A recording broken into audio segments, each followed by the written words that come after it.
Alright, Steve, let's take a look at this.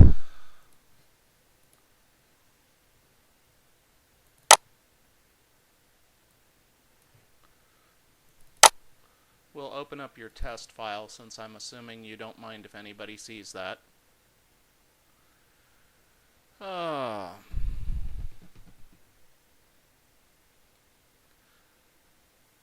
we'll open it up in a minute. My computer seems to be slow this morning.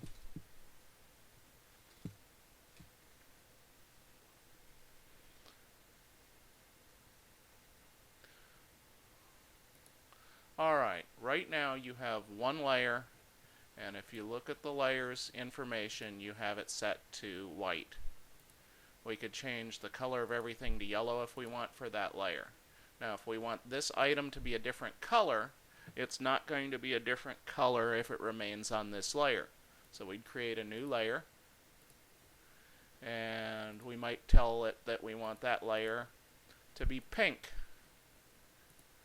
And then we could select this item, so then we find it over here in the tree and we move it down to that layer.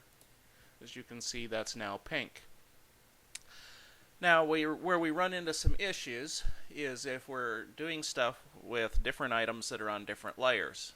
Let's set this third layer to something different, like dark blue. Well, blue. Alright.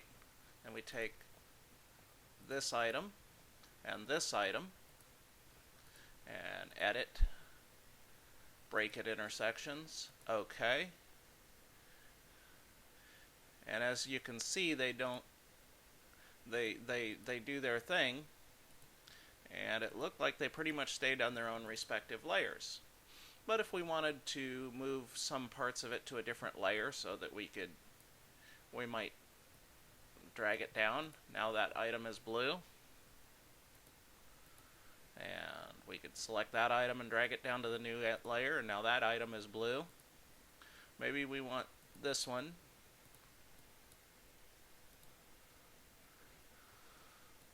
down here.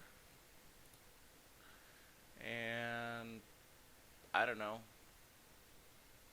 what else you might want to do, but what have you. Maybe we want to associate this with those broken lines. We'd move that down to the layer.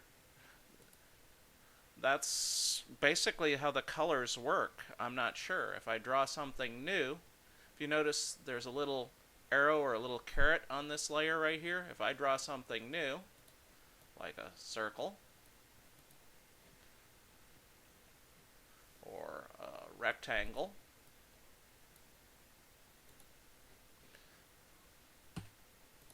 those items are going to be drawn on the new layer, and so they're going to be that color. If I wanted those items to be associated with the yellow color, I could move them up to this layer. Now that item is yellow instead of blue. If I wanted to have multiple layers that are the same color but separate on different layers so that I can manipulate them, like for instance, I wanted some other items that were also yellow for visibility purposes.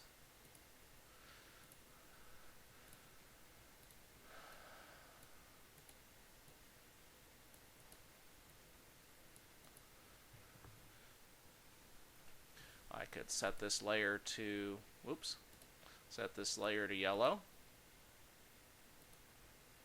Those items all appear yellow, but one reason I might want them on a different layer is so that I can hide that layer with, by the way, I'm hitting the spacebar right here. You can also hit show or hide here in the right click menu. If you want a new layer, by the way, that's a right click. New layer, set as active layer, hide, etc. Here, when you select a layer, it gives you the properties for the layer. In this case, we've selected yellow in the properties for the layer. We can name the layers if we want to. Yellow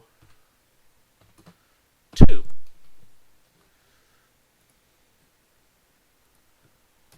Yellow 1. Maybe we want to have those next to each other because they're related in some way, so we move the layers next to each other. You keep track of all of your drawing elements in the different layers over here in the drawing tree. You don't need to look at all these different elements right now because you're not working with it. You can collapse that particular layer. It's still visible or not visible as you have it set. See? Spacebar. They're still there.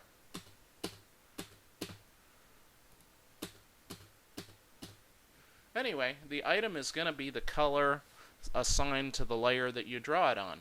If I wanted to draw something on the blue layer, I can select this blue layer here, and I can hit Set as Active Layer.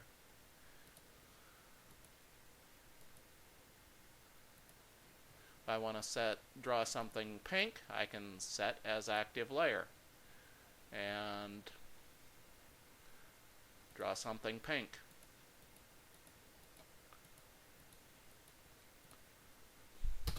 I hope this helps. Anyway, that's about all I could figure out from your drawing.